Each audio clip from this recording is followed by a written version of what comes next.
if you can't figure out working with AI how to get a 100 times return on that $20 a month investment, then email me because I want to help you. You can literally tell AI, say, hey, look, I'm paying $20 a month. I really didn't want to pay $20 a month for you, but how can I get $2,000 a month return on investment from you? How can you help me get that? Ask AI that, and it will tell you, it will give you a game plan based on your life. So there is no excuse. Welcome to King Moves. In chess, the king moves one step at a time, but that single move can change everything. Each week, we explore mindset shifts and simple actions that could lead to the next breakthrough in your business and life. I'm your co-host, Ethan King, from Atlanta, Georgia, USA. Entrepreneur, TEDx speaker, and best-selling author of Wealth Beyond Money. And I'm your co-host, Justin King, no relation to Ethan, from Cape Town, South Africa. Entrepreneur, speaker, and business growth strategist. Our journey crosses continents and cultures as we think out loud, challenge assumptions, and uncover the small moves that create big momentum. Welcome to King Moves. Let's start the conversation. Justin, you forwarded me an article that is pretty profound, and it's actually, this article has been going viral.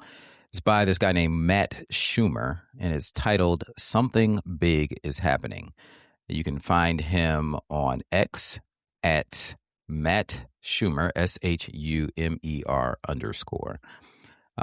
So definitely give this a read because there is a big shift that recently has happened in AI, and that shift came about when OpenAI released Codex 5.3, and then Anthropic released Opus 4.6 within like 20 minutes of each other.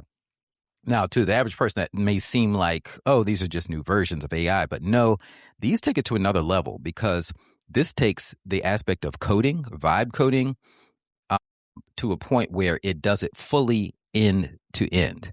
So whereas before, yeah, you could have AI build you an application, but most of the time it wouldn't really work. It might get you 90% of the way there, and then you would need a developer to really help you make this application live and exist in the world.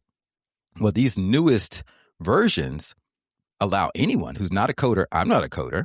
I don't think you're a coder, but you can now create full-blown applications just from a prompt and having a discussion with Opus 4.6, with Claude Code. If you download Claude to your computer, then it allows you to use Claude Code and Claude Cowork in addition to the normal chat version of Claude. So you get 3 versions of Claude now, 3 variations that allow you to do different things. So Claude Code is a little bit more for developers, it's a little bit more advanced, but you and I can also use it. Claude Cowork makes it super easy for you to build applications, and it uses your computer as well. So it can do things, it can organize files on your desktop for you. All you have to do is tell it to do it. It gives it access to your actual PC or Windows device or Mac. As it builds applications, it'll create folders and store the files in there. So it interacts and just unlocks a whole new realm of possibilities. I spend most of my time in Claude now, way more than ChatGPT. I still have ChatGPT, still use it, but I use it more like my thought partner. But Claude is my guy who actually helps me get stuff done. So, Ethan, just going back to this article by Matt Schumer, what really jumped out at me is he clearly articulated that there are a few types of AI users. There are those of us, and I might put myself as one of these. I haven't gone deep. While I've adopted some, I haven't gone deep. And there's some other people who have only just looked at it once. And if you're kind of in that camp where you experimented with AI 18 months ago, 12 months ago, even 6 months ago, it's easy to be sitting here thinking, well, what is all this hype about? People are speaking about what is happening now. And you're like, hey, I've tried this, but it was buggy and it didn't really do this for me and it couldn't even write this email correctly. But what he's done so well in this letter that he shared is he's managed to get people to understand and get me to understand the pace of improvement that is happening at the moment. How he articulated that, I'm going to read it. He said in 2022, AI couldn't do basic arithmetic reliably. It would confidently tell you that 7 times 8 was 54. By 2023, it could pass the bar exam. By 2024, it could write working software and explain graduate level science. By late 2025, some of the best engineers in the world said they'd handed over most of their coding work to AI. That blew my mind. And then on February 5th, 2026, new models arrived that made everything before them feel like a different era. And that's what you were referring to now. We've suddenly, just in the last couple of months, just seem to have made this cosmic leap because AI is now building AI, I suppose, is what we have to say. Yeah, this shift that has happened in the past month is comparable to when ChatGPT was first released at the end of 2022. That's how much of a change this is. And the thing is, most people aren't even aware of it. In fact, he compares it in this article to the pandemic. You remember, so like in February of 2020, we heard these rumblings about a virus in China. And you've heard this before, so people kind of dismissed it. It's like, back to normal life. And then the rumblings, you heard a little bit more. And then all of a sudden, out of nowhere, boom, the world is on lockdown. So he's comparing it to that, where that's how most people are treating AI. It's like, most people you kind of hear about it. It's like, oh yeah, that's nice, replacing jobs, whatever. But he's saying it's going to be this massive shift all of a sudden where people are disrupted. And he's feeling it because I believe he was a programmer. Where was he? He was working somewhere. But the interesting thing is these computer programmers that invented AI, they're the jobs that are being replaced now. Like when the average person can just create an app off of a description. I had Claude Code watch a video. A friend of mine, he wanted an application built for his own coaching business. And he sent me this Loom video of what he wanted. He was like, well, first I do this and this and this, and then I do this and this and this. And I just wish this could all be automated. I went into Claude Code and I said, watch this video and build what he wants. And it did it. Like, it literally built the whole thing. And now it took several hours. It sat there working, but I didn't have to sit here and figure out how to do it. You could see the code running in the background. The next thing I know, this application just exists. It's like magic. It is crazy. And you don't understand it until you really get in there and just try it. So I know, Justin, you said that you dabble around a little bit. So if there's an idea or your everyday workflow, if you take your everyday workflow, any repetitive task that you have, and just record a video or document the step-by-step process and say, hey, build me a tool that will automate this for me, and just ask AI to figure it out for you, that will take you a long way. And it will actually work with you and come back and ask you clarifying questions with these multiple choice answers. And then you say, yeah, I want to do that. And then, I want to do that. And then it'll just start building it after you answer those multiple choice questions. So it is mind boggling. And what's happening now, software companies have taken a hit in the stock market because once people realize the power of this, the prediction is that we won't need to go pay for these subscriptions to a lot of these little softwares, all these software subscriptions that we have, where instead I could just build the thing myself. I mean, now you aren't going to build a full blown actually, I was going to say like Photoshop, but actually one guy did build a Photoshop clone, and it actually works. So you don't have to pay for Photoshop if you build your own Photoshop. Another person, I think it was Trello. So I use Trello a lot. I love it. It's the Kanban style, project management software. Yeah. You could just tell AI to build Trello. Say, hey, give me all of the features of Trello. So I did this for another application. I won't say what the application is, but I said, hey, go look up all of the features of this popular tool and list out all the features.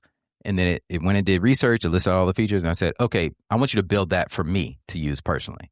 And it did it. So now you can cut down on a lot of your subscription, and it works. It's beautiful. And I don't need to know the coding. I don't need to know what's happening on the back end. That's the major shift that has happened, and why a lot of coders now feel threatened because they aren't needed as more. So that's what he talks about in this article, the impact on white collar jobs. There will be universal disruption. And it's a bit of a doomsday article, I will say. And I don't know, maybe he's right, maybe not. But he's saying that there's going to be this universal disruption from automation. Ethan, where are the risks?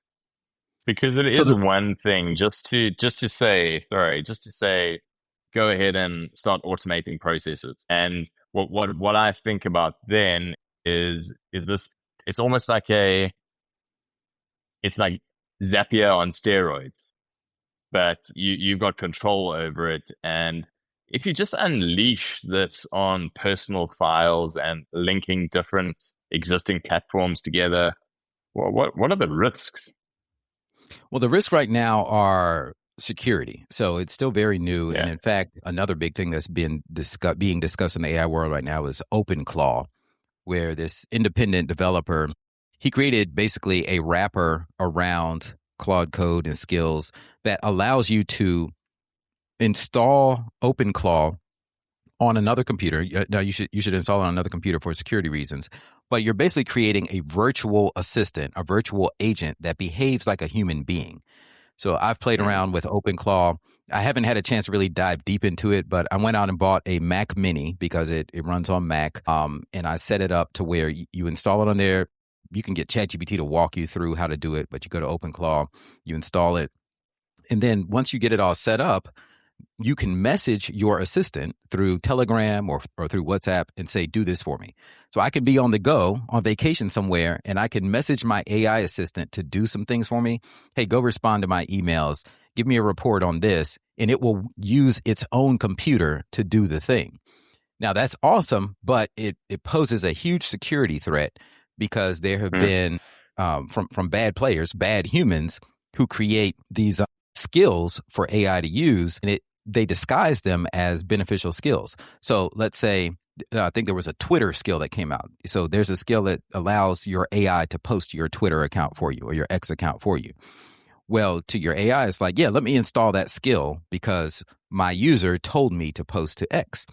But disguised in that skill, this person put basically like a Trojan horse that can get your API keys. Maybe it can get into your financial files, things like that. And you never know because it's happening in the background. And it told the AI to do that.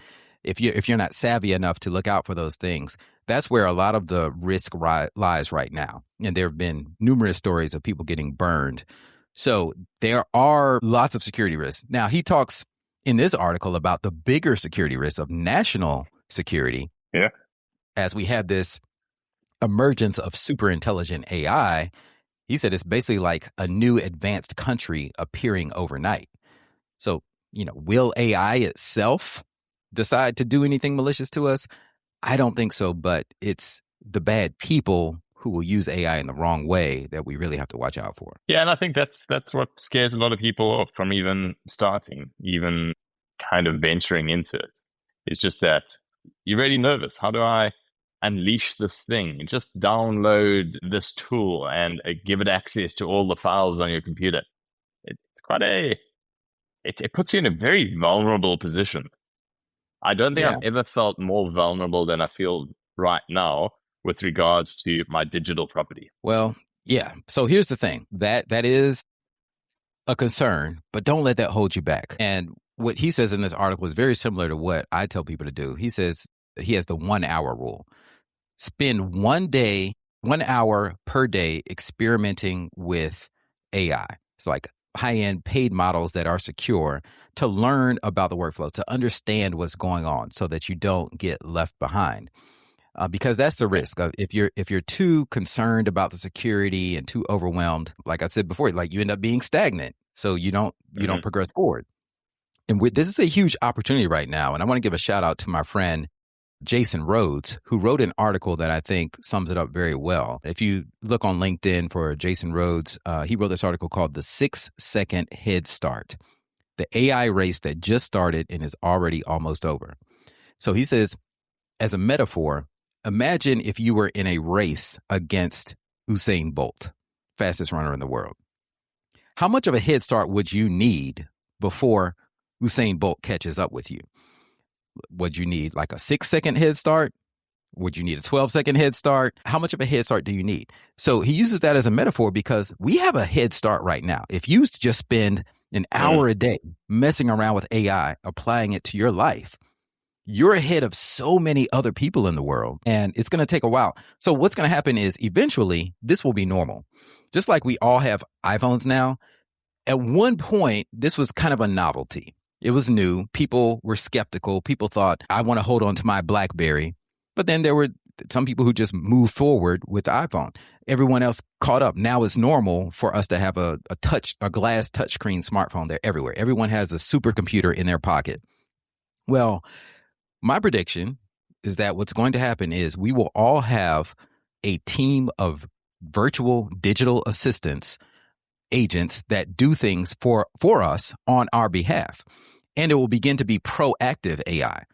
So it'll be just like it's normal. Like I've seen homeless people who have smartphones. So there will be homeless people who have AI agents doing things for them at some point. Maybe I'm being extreme, but it will be a normal part of life. But I don't know, are we 5 years out from there, 10 years out from that? I'm not sure exactly how much time, because I've slowed up on my predictions because I've noticed that some things happen way faster than I thought they would, whereas some things the adoption takes a lot longer. But I do believe that I think it's inevitable that at some point, every human will be powered by 20, 30 virtual agents, not even mentioning the physical robots that will be helping us. That's a whole nother conversation. But we'll have all these digital agents doing things on our behalf. Yeah, I want to take us towards maybe wrapping this one up, Ethan, and landing this plane. But one of the things that comes to mind for me that we really have to wrap our heads around, it's one thing is the technology. Okay, that I can understand. When I say I can understand, but let's separate the technology from actually shifting our understanding as humans around how quickly things can improve, or how quickly a particular technology can improve. Because history, history has shown us that generally improvement is somewhat linear. It gets sharper or steeper as we go. But right now, that rule just does not apply to AI.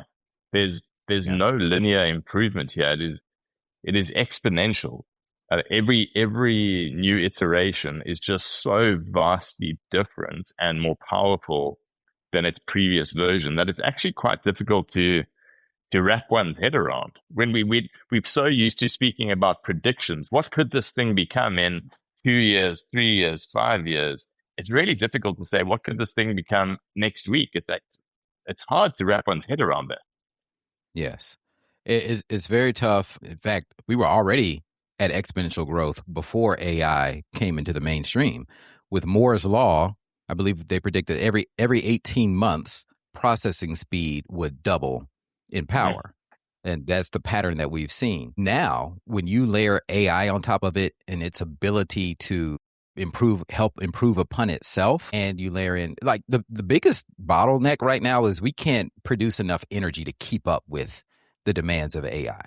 So they're building all these data farms. I mean, and they're trying to figure out this energy problem because it requires so much power. But I believe that in humanity, history has shown that we figure it out. So I believe we'll figure out the energy part of it, and we will have this just this massive super intelligence that increases at a tremendous rate.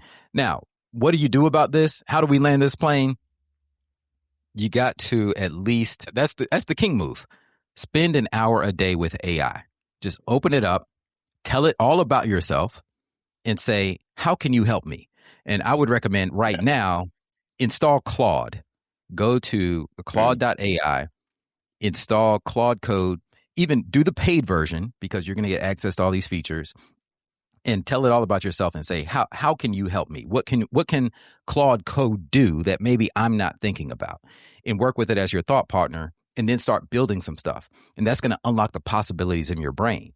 And if you do that, you're going to be ahead of like 95% of the world just by doing that for not even an hour a day. Do it for 30 minutes a day, but at least commit some amount of time to doing that. But even like someone like me who's deep into AI, I feel like I'm behind. One can't possibly keep up with the rate of change that it's happening. Like they're going to outpace us, but you can stay ahead of everyone else in the world so that you can learn how to leverage this to make your life better. There's not too much I can add to that. I think I'll piggyback off you and what Matt Schumer suggested in his letter. And he said, get a paid version of a tool. And you've said that. And then number 2, just start by feeding in something from your daily work. If you've got a spreadsheet that you work on regularly, take that, pop it into one of these tools and ask it, how can I automate this? How do I build a web interface for this? How do I simplify this process? How do I, whatever it is, and see what it comes up with. But I think where we get caught out is we try, I think, too big initially, too big initially as we're starting out, just get a paid for version and try to solve some of the smaller problems, and then you can build on that. 100%. And it amazes me, Justin, how many people don't want to pay the $20 a month for AI. Yeah. Come on, people. We blow $20 a month on the most random bullshit. Pay for AI. Do one of these paid models. If you can't figure out, working with AI, how to get a 100 times return on that $20 a month investment, then email me because I want to help you. You can literally tell AI, say, hey, look, I'm paying $20 a month. I really didn't want to pay $20 a month for you, but how can I get $2,000 a month return on investment from you? How can you help me get that? Ask AI that, and it will tell you, it will give you a game plan based on your life. So there is no excuse. This is the most amazing time in history where you just don't have to know things. You can literally ask AI how to do anything and it will tell you how to do it. So please, please, please, if you don't have a paid version of some AI, go out and do that like Justin said. Yes. That's a wrap for today's episode of King Moves. Quick favor before we go. If this episode made you think differently or helped you see your next move more clearly, take 30 seconds and leave us a review. It helps the show reach leaders who need these conversations. Remember, in chess, like in business, one right move can change everything. Take today's action step, make your move, and build momentum. And if you found value in today's episode, share it with someone who's ready for the next breakthrough. Don't forget to subscribe so you never miss our weekly conversations. Until next time.